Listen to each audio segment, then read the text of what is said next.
It's Talking Reds. It's Tuesday. It is John Gibbons. This man is Neil Atkinson, and that guy right there is Josh Sexton. Wait. You be you. You can't be anyone else. They're all taken.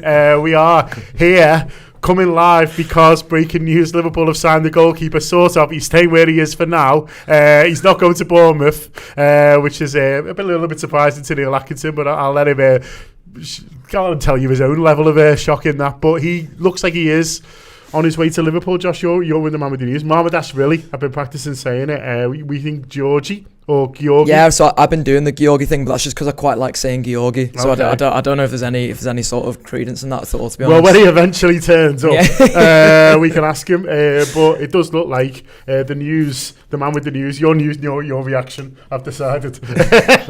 Save it. News first. Okay, go on. So yeah, I'll read out the Romano tweet. So yeah, Giorgi. I'm just gonna go with Giorgi because fuck it. Mamardashvili's moved to Liverpool for June 2025. Now getting close, advancing to final stages. I love the Romano speak of this sort of thing, by the way.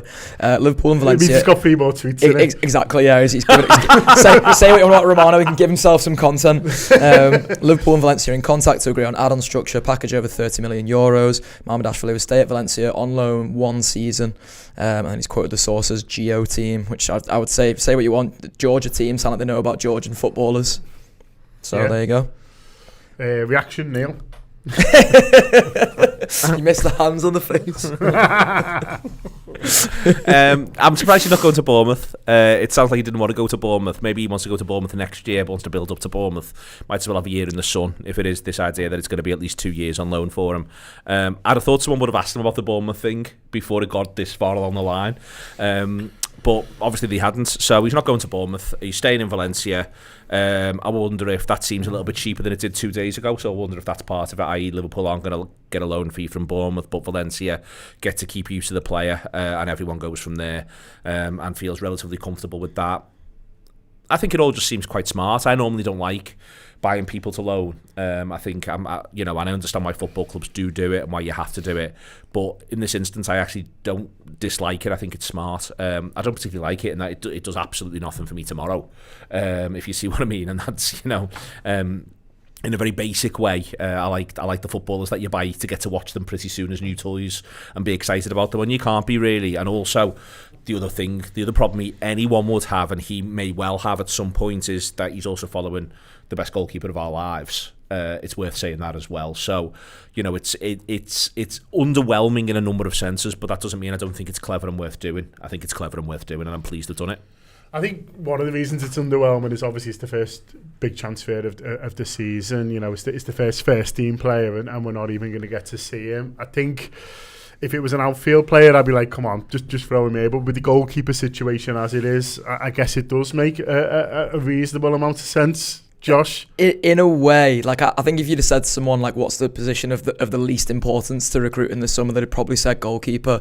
So I don't think Liverpool can get away with just making this sign this summer. I think they are going to have to dive back into the market, but we'll come on to talk about some of the lads who are potentially diving into the market for. I'm struggling to get overly excited about it, probably similar to Neil really, because like in my head there was always and it was tough sort of coming off the back of Jurgen as well, that there was the idea of the boot room with Pep Linders, there was the idea of Liverpool legends in Steven Gerrard or Xabi Alonso, whoever coming in, which was sort of laid to waste down the years. The idea that it's not going to be Quavian Kelleher replacing Alisson eventually is like quite like upsetting for me, I think. So like process that for a minute, and then process the fact that it's going to be this lad who actually we don't get to see play for a year. Someone in the comments there sort of rightly said as well, like we don't even get to see him in the Premier League, which feels like a bit of a shame because you could have maybe got a bit of a better judge of his level if he was at give Bournemouth. him a big clap when he came to Anfield. Exactly. Like even just the sort of proximity of him, being around, being on Sky Sports on odd days and things like that. We aren't going to get that, so it's one I'm not sort of getting overly excited about. But then again, like I've been crying out for transfers all summer, so fucking beggars can't be choosers. And people have also been crying out for things like, you should be doing your legacy planning better and things like that. And this is another example of that as well. And I think Kelleher's likely to go somewhere else. I've been surprised there hasn't been a market for Kelleher this summer, but I think that in general clubs with financial questions / other pressing needs, PSR questions / other pressing needs, maybe are compromising on goalkeepers and thinking, well, whichever one we've got, we'll stick with him a little bit more. But I think it's interesting. Sam, our resident Arsenal fan, was telling us Ramsdale's been linked to Wolves, which is an interesting one. Because Jose Sar's good, at least in my head. No, I think he's decent, but also, if they're looking at Ramsdale, then would you look at Kelleher? Or is the feeling that Ramsdale's ahead of him? I don't know. Well, I mean, Ramsdale's, insofar as this stuff matters, he's played games for England. Yeah. Kelleher's stuck with the fact that he plays games for Ireland, and it might be seen as a different level. Well, it is a different level, but that doesn't mean that Kelleher's any better or worse than Ramsdale. I am just surprised in general that someone's not taking the plunge on Kelleher. Maybe it'll happen towards the very end of the window. Someone might decide that they've got some money knocking around, they haven't been able to get other targets, and I'd like a goalkeeper, and that could happen. And then they might meet Liverpool's sort of criteria, but I think Liverpool don't seem to think that that's the case. I think Jaros looks like he's a good player, so I'm quite relaxed in that regard as well. I think that, as I say, I just think that this is smart. Liverpool have got to move. Should Alisson choose to move on at any point, Liverpool have got something that they can now just themselves activate in a way, and they'll be stocked. And as I say, I think that's smart, and I think goalkeepers are different to outfield players in so many ways. And as part of that, I think the idea that you're not stuck with this feeling, but he's not getting used to our way of playing all that much. Goalkeepers do their own thing to a degree, and yes, what we ask of our goalkeeper will be different to someone else, but in the short term, I don't think it matters. I think what matters is that he plays football much, much, much more than the idea that he trains with Liverpool. So if that's at Valencia, then so be it. We've got some breaking news, by the way. So David Ornstein's tweeted, Sepp van den Berg close to leaving Liverpool in permanent move. Liverpool set to achieve 20+ million valuation. Brentford strongly considering the 22-year-old alongside likes of O'Shea and Ahmed Hozic is the Sheffield United lad, isn't he? Brentford long-term admirers and solid relations with Liverpool. So looks like Sepp van den Berg might be on his way to Brentford as well. That's such a clever move. It is. He'll suit Brentford down to the ground, and I was actually thinking the other day that Brentford Pinnock is beginning to just sort of look the other side of 30. Ayer's not quite bedded himself in entirely there. Nathan Collins, I think, has done all right, but I do sort of wonder whether or not Van den Berg just makes a ton of sense for what they ask for at the back. And he can, we've seen in the period that I am doing reaction here live. That Van den Berg, and you have your best man on it. Van den Berg can play a little bit as well, and you need to be able to play at the back for Brentford. It's unorthodox what they ask them to do, but they do need to be footballers. I think that sounds like a really smart move for Brentford. I think it'd be a great move for Van den Berg. Ben Mee's 35 now. He came off the bench at the weekend. They've only got so many pairs of hands at the back there, Brentford, and they do flip between a back three and a back four, and I think Van den Berg would be excellent for them in both. I mean, it's a nice day for Van den Berg, but also he's been had off on the valuation because he's been telling everyone he's not worth that, and Brentford, I think he is. Absolutely. So done well out of Brentford this summer as well, haven't we? 28 million for Carvalho, 20 million odd for Van den Berg as well. It's the new Bournemouth. It is the new Bournemouth. Yeah, in more ways than one. We should loan the keeper there. Saturday night in Brentford. Maybe that's why he turned it down. He went, no, Brentford I mean. The other red lads. Well, no, it will be sort of a good move for him, but it is more money coming in, and you talked before about the idea of if it's just this goalie, you won't be happy in terms of the transfers. I think the more they manage to sell, that'll just clamor up amongst all Liverpool fans, including, I'm sure, some in the comments. Yeah, it's a funny one, isn't it? Because I don't think any of us ever want to think of Liverpool as a sell to buy club. Like I think there's a number of us who sort of like the self-sufficiency of Liverpool, like the fact that Liverpool have been financially sort of stable and efficient around that down the years when other clubs haven't, and the PSR and FFP thing is finally sort of starting to show some teeth and making that a bit more challenging for other clubs and painting Liverpool in a better light because of that. But if Liverpool are sort of, and I don't believe they are truly, but if Liverpool are sort of making excuses for the fact that they can't make any transfer moves in the summer, well, they lose one by the fact that lads are leaving and they're getting money in. They can't say that the purse strings are too tight or anything like that because they've got that money coming in. They can then put that off on the books and sort of work it that way if there are any sort of PSR or FFP things to think about around that. So hopefully it does kick Liverpool into the market. I mean, it certainly has to around centre halves. Like we've already seen Joel Matip leave this summer, Sepp van den Berg leave. Even I know he's not been a legit option for Liverpool, but he was probably one of the ones who they could have blagged to be a legit option this season, and no one would have gone for it. But he would have been a body. Nat Phillips, I feel like we need to see leave the football club at some point, more like for his sake of his football career. I'm sure he's had a nice time at Liverpool, but it feels like it's absolutely the right time and change for him to have left the club. And then if Gomez is to go as well, and I know they've not really been considering Gomez as a centre half option by any stretch of the imagination, but he he still is. He's still a body that they can use at centre half. So if Vandenberg goes, if Gomez goes, if there's any more sort of centre half exits that we see this summer, I just think Liverpool have to be going into the market for that. That for me was one of the big ones. I was coming into the summer saying we need a centre half. We need to be going into the market for centre half. So goalkeepers, I'm all well and good with, because as I said before, beggars can't be choosers. But I'd really like a centre half to be coming in now.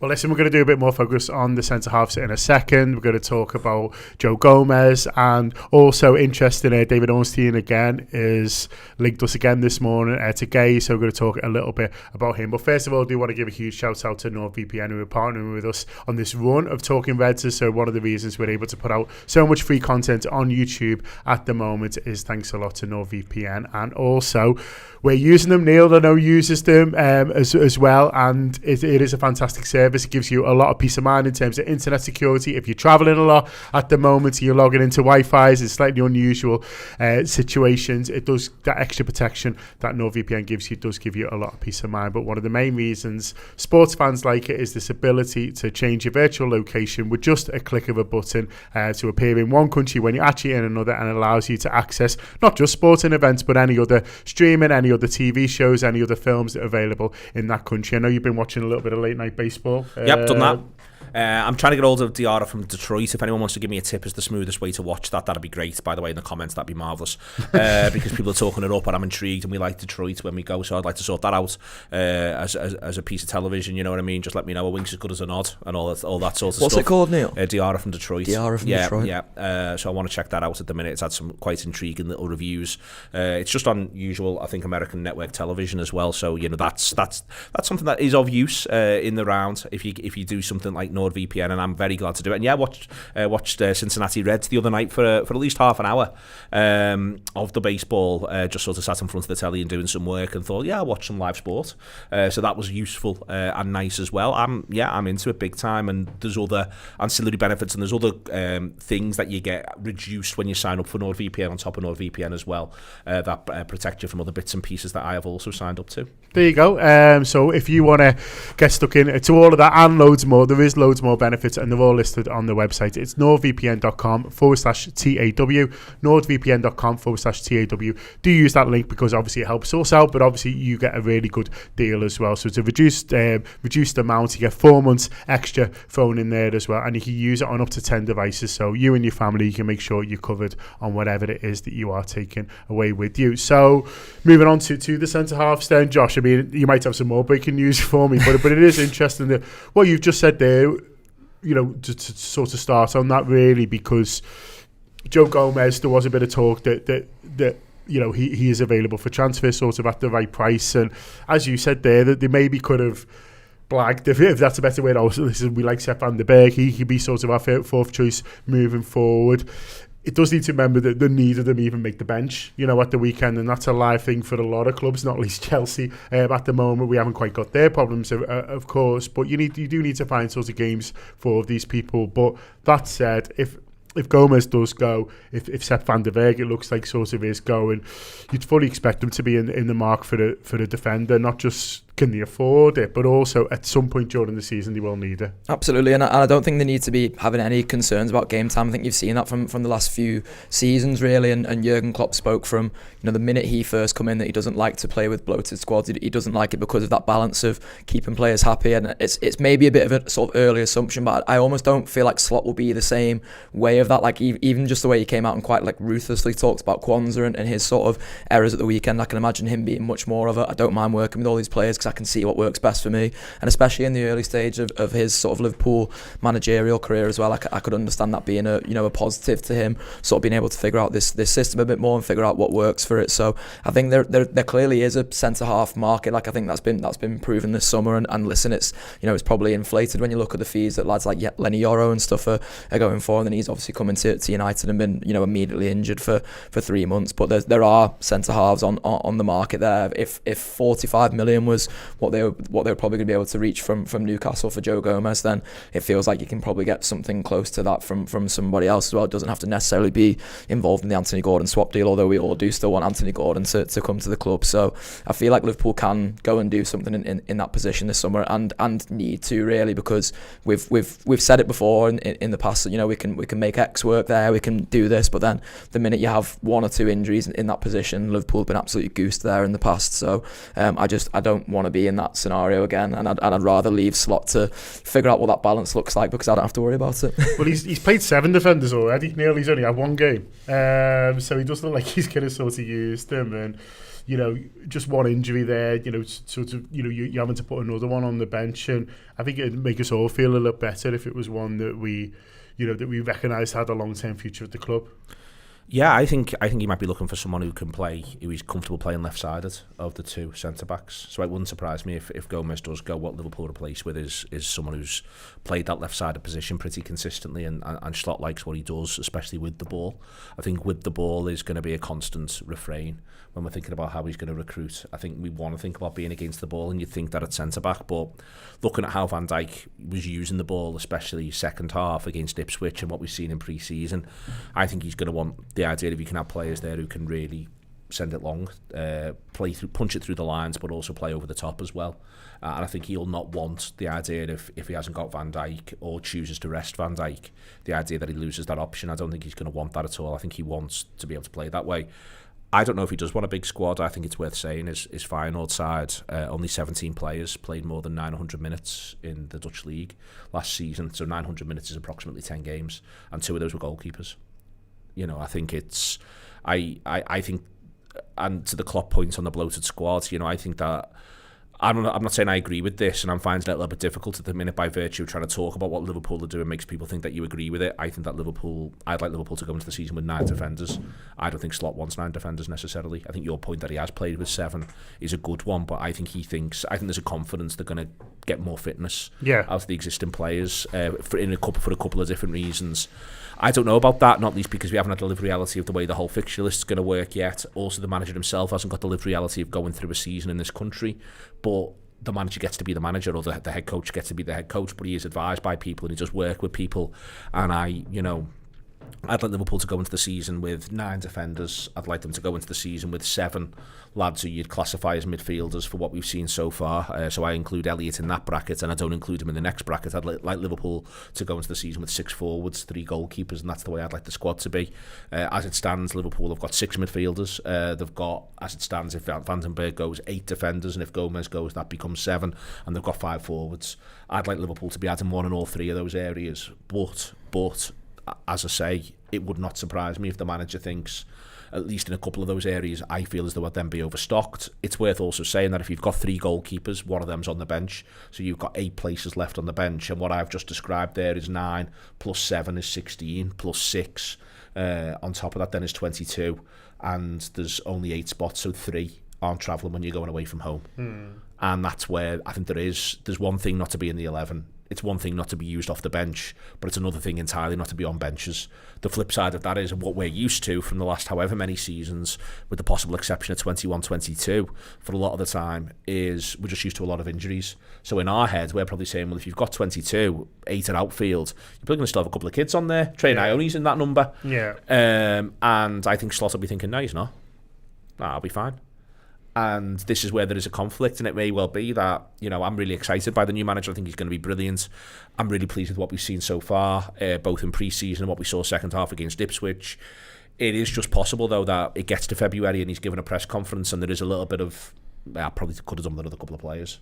Is beginning to come out a little bit, and not from the point of view of they wouldn't give me them, but I didn't know if I'd need that. I think I think you try to tell, and also, you know, you try to say to managers, this is hard, there's loads and loads of games, but they're probably a bit like, yeah, but I understand footy. What? It's worth saying, you know, Jurgen didn't know there was a second leg of the League Cup semi. You know, stuff as basic as that, I think, gets missed in football from time to time, and I think even no matter how. And again, I think some people need some lived reality before they go with it. But then the flip side of this is Slot might be watching this, or you could play this back in March and we've had a relatively injury-free run and it's all come together as he would have hoped and planned. And it's also worth saying that the team who are the best team in the country are going forward with only 19 players. One of those is James McAtee, and the other one's Oscar Bob, who's out for 3 months. And as it stands, that's what they're moving with. So, what's right and what's wrong? I just know that as Liverpool supporters, I think we want the safety blanket of numbers because we've seen what the opposite of that safety blanket is. So I understand our position. I understand his position, possibly what I think could be his position. And I also understand that there's a bit of a conflict there. But ultimately, I want the safety blanket as well. On Guehi specifically, Josh, because he's the one that David Ornstein has talked about this morning. He said that Liverpool retain interest, which you'd sort of expect, because considering the quality, I thought he was great in the Euros. I was really impressed with him on the ball in particular, and as Neil said, you'd imagine that's very high up the list of what what Slot wants from a defender in terms of this team and the way you want to play. But there's obviously having an interest, and there's thinking he's worth what Palace not unreasonably demanding, because they can do what they want. They've already lost a couple of players this summer. They don't really want to lose anymore. He's their footballer. They get to set the price. It is interesting to me if they do buy a defender, and I think they probably will. Certainly if those two go, at least one. What kind of status of footballer he is, because if Guehi comes and he comes for 65 million, for example, then he's going to want to play. He's going to expect to play, and it's the kind of price where you're sort of picking him. But Konate, Quansah, Virgil van Dijk are all going to be expected to play as well, and so it sort of goes back really to Neil's point on you're going to have someone unhappy. As fans, we just wanted the safety blanket, and we want the footballer. But do you think we do look to bring someone in who's very much a starter, or someone maybe more at the level of a Quansah Konate, or a definite one who's a bit more fourth choice, but maybe quite happy to be that at the moment because they've not lived a few years of it like Joe Gomez. Yeah, and this is the tricky thing really, because I'd been on shows earlier in the summer sort of talking about Euro and how I thought he was a good option, because it sort of allowed Liverpool to almost cheat that market a little bit, in that you get a player who is maybe ready-made to sort of play in the Premier League, but also is 18, so you can sort of look at it and be like, listen, there's a lot of experience you've got to gain here. We've got Konate and Van Dijk who are ahead of you. Yeah. Exactly, and we've got Quansah, who we think is on a sort of similar level as well. And the Guehi one, I'm sort of a bit torn on. There's actually a good comment from Dom Dewsbury here, which probably speaks to exactly my opinions on it, which says Guehi fits every criteria: homegrown, age, skill set, etc. But is he really a 70 million centre back? Price doesn't bother me that much though.